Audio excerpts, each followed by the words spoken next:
Good evening.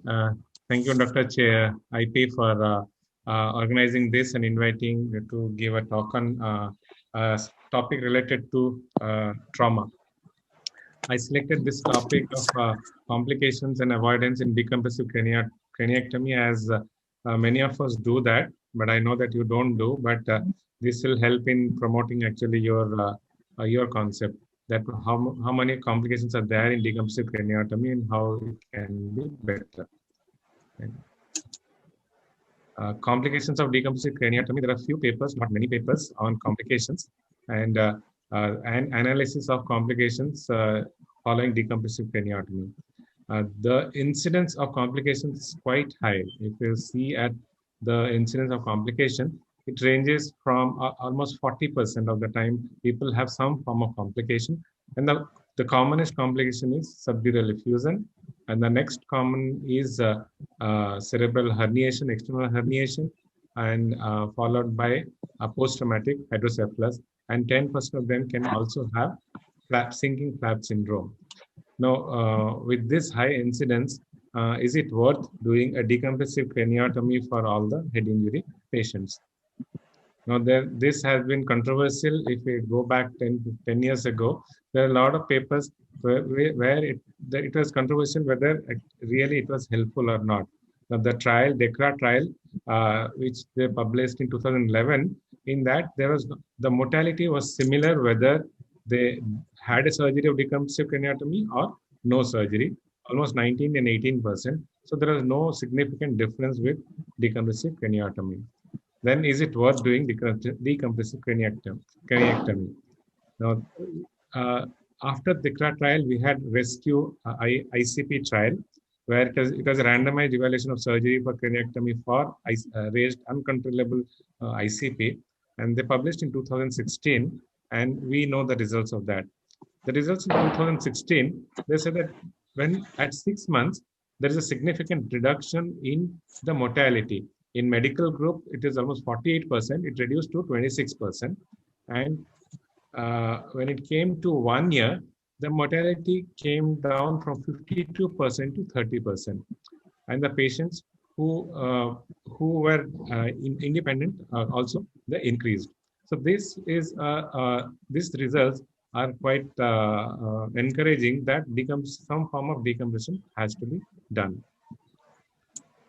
But all these results are better because we have been able to manage these complications. Like 40% of them still have some form of complication in the follow-up period of 6 months to 1 year. Unless that is managed or tackled well, the results cannot be achieved as what is depicted in rescue ICP trial.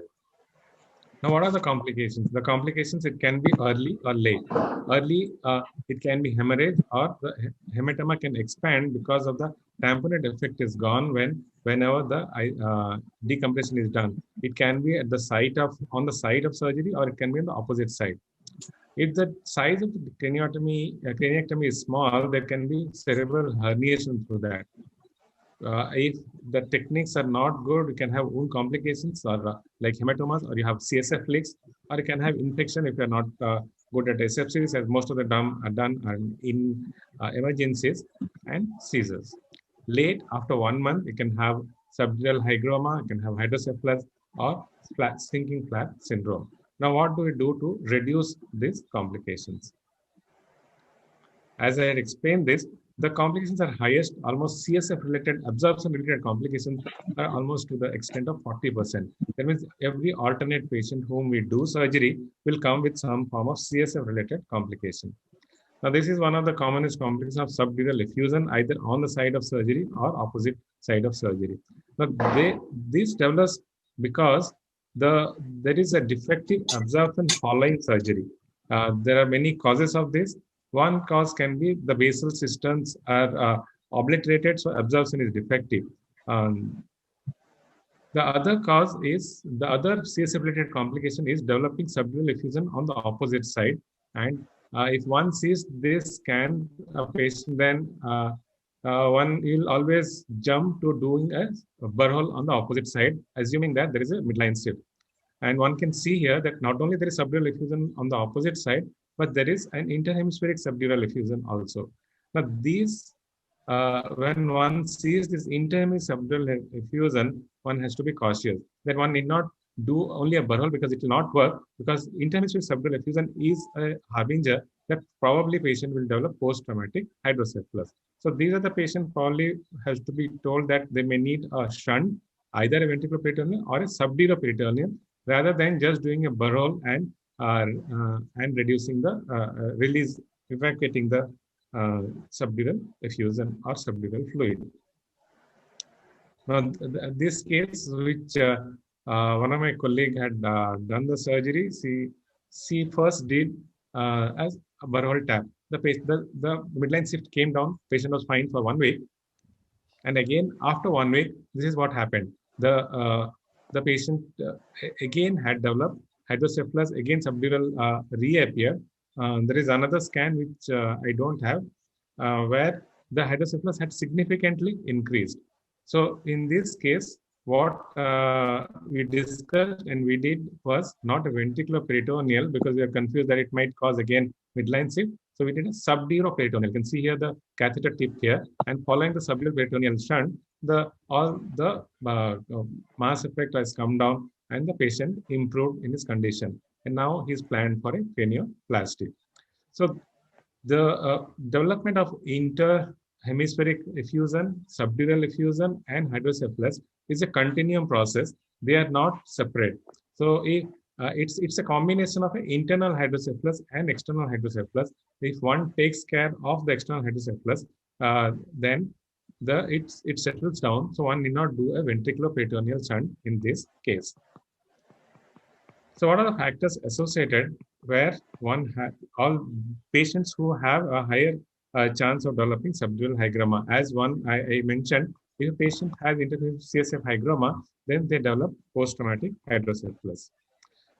Now, you can also have pure internal hydrocephalus, like this patient, decompensating craniotomy was done on the right side, and he had a communicating hydrocephalus, or this patient who had a bilateral frontal decompensating craniotomy again developed hydrocephalus. One of the commonest reason for patients who develop hydrocephalus is that there is adhesion of the basal cisterns, and because of absence of loss of pulsatile flow. And the other reason is if the craniotomy is adjacent to the midline, that damages the arachnoid granulation. That impairs the CSF drainage into the serial sinus, and that is why they develop hydrocephalus. So one of the precautions is recommended that whenever one does a craniectomy, one should be away 2.5 centimeters away from midline, so that one saves the arachnoid granulation, so the patients do not develop hydrocephalus or CSF absorptive defect. If you compare children and adults, children are more prone for post-traumatic hydrocephalus. That's because they have lack of cerebral atrophy and they have a higher compliance of brain tissue. So if we compare the children who underwent decompensating craniotomy, they had a higher incidence of hydrocephalus, and 40% of them needed a ventriculoperitoneal shunt as compared to adults. But then before jumping to do a shunt, one has to be careful. One should always do a contrast scan to rule out infections. In this case, when it did a contrast scan, all the ependymoma was enhancing, and it turned out to be that this patient, the hydrocephalus was due to ventriculitis and infection. So it's always better to do a contrast CT and confirm that it's not infection-related hydrocephalus, and then plan a shunt, a subdural peritoneal shunt, or any procedure. As I told you, the precaution one has to take is, if one does either unilateral or bilateral, always leave the midline. At least 2.5 centimeters from either side of the midline. Like here, where we have done bilateral craniotomy, and then we have left almost 5 centimeters of the bone. This again preserves the arachnoid granulation, so the chances of developing CSF either effusion or hydrocephalus can be reduced by taking this precaution. The second most common complication is hematoma or CSF leak. And hematoma has been especially more common in the past 6 months when we did decompensated craniotomy for in head injury patients who were COVID positive, and all of them had high dose of low molecular weight heparin, and this patient developed subgaleal hematoma at the site of craniotomy, as well as subgaleal hematoma in the abdominal cavity where we had placed the bone. So this happened because this patient was on a high dose of low molecular weight, of heparin. But patients who are given prophylactic dose in therapeutic non-COVID patients also, they can develop this. So if a patient has tense scalp flap or a tense abdomen, one has to look for this hematoma, look for coagulation abnormalities and correct that. And this was the patient, COVID patient whom we had to evacuate the hematoma because the patient had worsened. The third most common is the CSF leak. The CSF leak usually happens at this junction of the frontotemporal craniotomy, the question mark. There are two steps one has to be careful. One should not go 5 centimeter behind the pinna when making a large flap. As we make a large flap, if it's more than 5 centimeter, and if one is not very cautious in preserving the superficial temporal artery, then they can have ischemia and necrosis, and there can be wound healing problem and CSF leak. If one has to make a big craniotomy, that is why we modified. We don't do this kind of flap. We do extend it retro-auricular. We make a L-shaped flap. The incision goes behind the ear and make a big L-shaped flap. In this, the wound healing has been very good because the flap has two vascularities, has three vascularities. In fact, supraorbital, the superficial temporal, as well as from the retroauricular vessel, or the occipital artery. So this has very less chance in our experience, no leak, and very good wound healing and reducing the incidence of CSF leak in decompensated craniotomy. In addition to changing the type of flap, we usually harvest a pericranial flap. Like here, once the cranial, while reflecting the scalp flap, we harvest a free, not free, pericranium, and which is placed only on the dura, so that the chances of CSF leak is almost, in our cases, has been less than 1%, almost negligible. We have not seen any CSF leak in the past 5 years in decompensative craniotomies by following retroauricular incision and always having a pericranial flap only on the dura. The fourth commonest cause of complication is external cerebral herniation if the craniotomy is small. The minimum size, if it's inadequate size, then the veins surrounding the craniotomy site get compressed, and then that causes necrosis, and they again herniate. That causes increase in edema, and then they herniate through that. To reduce this external cerebral herniation, one has to have an adequate craniotomy. The recommended size is at least 12 by 15 centimeter. Ideal will be 15 into 15 centimeter. As if one does not do that, one does not actually do the adequate decompression to reduce the ICP. If one does a 12 centimeter or more, then one adds almost 86 ml of more volume. But if one does less than 8 centimeter, it only adds 23 ml of volume, additional volume, which is not effective in reducing the ICP. So adequate size of the craniotomy reduces the complications of cerebral herniation. The next most common is sinking flap syndrome, which comes later after 1 month or 2 months. The best strategy to reduce the sinking flap syndrome is to do an early cranioplasty, as the chances of sinking flap syndrome is higher as the time is delayed more. The more delay you do, the higher the chance of sinking flap syndrome, like this case. So but the sinking flap syndrome, as you see in this paper just published in 2018, the incidence of sinking flap syndrome increases after 1 month. In less than 1 month, it is 13%, but after 30 days, it is 20%. And as you wait more and more, it increases. So the precaution, if one does a early cranioplasty, one can reduce the chances of sinking flap syndrome and the complications associated with it. because in sinking flak syndrome, it also affects the cerebral perfusion, and patients who recover initially, they can worsen, also have a delayed worsening, and that can be prevented by doing an early cranioplasty. So early cranioplasty with post-traumatic decompression, there was a paper where they did perfusion study and neurocognitive outcome before and after cranioplasty, and they demonstrated that after cranioplasty, the cerebral perfusion increased, as well as the cognitive, there was a neurocognitive improvement after cranioplasty. Hence, it's recommended that as early as possible, if the wound is healed, one has to do a cranioplasty. Uh, the problem of waiting for the cranioplasty, suppose the wound has not healed and the brain edema has not subsided, is also there. But if you do a delayed cranioplasty, especially in autologous, when you place a bone flap in the subcutaneous pocket in the abdomen, the longer you wait, the higher chance of resorption of bone is there. So this cranioplasty was done almost a year later. One can see here that the bone has thinned, it has become smaller and it doesn't fit. So it cosmetically, it doesn't give a good result. So if it's a late cranioplasty, probably it's better to use an artificial implant rather than the autologous bone, because the resorption rate is very high in autologous bone in late or delayed cranioplasty. The complications of cranioplasty are not no less.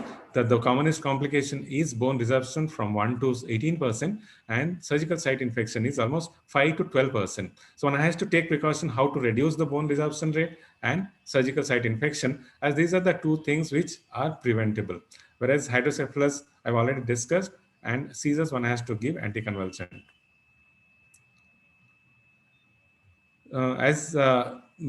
To prevent resorption bone, or if it's an autologous, we usually place in the abdominal fat, we do an early cranioplasty, as you can see here. So there is a good cosmetic correction when you do an early cranioplasty with autologous bone. But if it's a late cranioplasty, it's always better to do a fabricated 3D printed titanium mesh, and that gives a good result than doing an autologous bone graft. Once you're having a titanium mesh and autologous, because cranioplasty titanium is quite expensive. Almost it's in India it works out almost $2,000, and this autologous is almost free. So one has to be careful in deciding delayed cranioplasty, because it's quite expensive for the patient.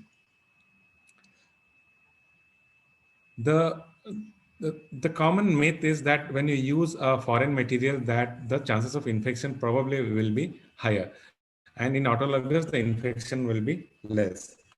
But then, contrary to the papers published, it's not true. The complication rate, when this is a paper which came in 2016, they compared whether if you used autologous bone graft, which was stored in minus 20 degrees, and subcutaneous pocket, which is better.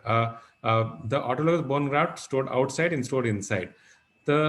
In this paper, they said that there is not significant difference between freeze-dried bone graft with a bone which is placed in the subcutaneous plate. But then when the bone is the osteoplasty was done after 1 year, the chance of bone resorption was very high, and especially in diabetic patient, the chances of infection also was higher, and there was a little higher incidence of infection when a bone was used from the freezer. So though they are not statistically significant. But if you have to choose between cryopreservation versus autologous, probably cryopreservation, no, putting in the subcutaneous pocket in the abdomen is better, because it is cheaper and the chances of infections are less. And especially that we do not have to look at patient is diabetic or non-diabetic. So if one has to choose, especially in developing countries, placing it in the subcutaneous pocket is easier, and the patient need not go to the same hospital to go for the cranioplasty. He can choose to go anywhere where it's he is located at the rehab place. Otherwise, they have to go to the same hospital to go to have the cranioplasty, which is kept in that hospital. Now, which is better? It is though as I told you that the cryopreserved is supposed to have a little higher infection rate, so probably it is better to do a subcutaneous pocket than a cryopreserved. Now, which is the best material? Is it titanium or is it ceramic or PMMA or autogenous bone? Now, when this paper which came in 2006, the incidence of infection was least in titanium as compared to the autoclaved autogenous bone graft. But this does not compare with the subcutaneous pocket one. But titanium is in this paper, they say that titanium is best for least infection. So if you want, one has to use a exogenous bone graft, probably it's better to use titanium rather than use an autoclave bone graft or an autogenous bone graft from the freezer or cryopreserved one. So in conclusion, to reduce CSF leak, retroauricular incision with pericranial flap has significantly helps in reducing CSF leak. Hematomas, caution with low molecular weight heparin. And for CSF absorption defect, avoid craniectomy within 2.5 centimeter from midline or remain away from midline. Contralateral subdural effusion and intrahemispheric effusions are indicator of post-traumatic hydrocephalus. So be under constant follow-up for those patients because they can develop hydrocephalus and may need shunt. Perform a contrast scan before planning a shunt to exclude infection-induced hydrocephalus. Early cranioplasty to prevent sinking flap syndrome, and adequate craniotomy to prevent external brain herniation. Thank you for your attention. See this puppy? It's so cute, right? Yeah. Thank you, Manas. I'm very glad that you highlighted the complications of decompressive. I would rather say that it's high time to bring microneurosurgery into trauma. And instead of sticking on to a 100-year-old procedure where complications abound and young neurosurgeons learn all the bad things, I would rather that they shift to microneurosurgery. And you will see that the results as well as the complications, everything gets better. This is my perspective on it.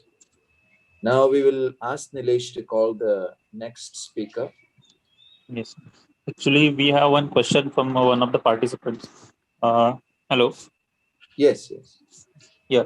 Dr. Harshad Parekh is asking, I agree to perform the early cranioplasty for the late cranioplasty cases. How old autologous bone graft you reject? Is there any time frame? This question for the Manas Panegai, sir. Yeah, I mean, if you're kept in the subcutaneous pocket, you don't have to reject. You can use that. But after 1 year, the size comes down to 50%. So you have to always, again, augment with some bone cement. But if the bone is preserved in the cryo, at minus 20 degrees as cryo, then after 1 year, it is not recommended. Okay, thank you, sir.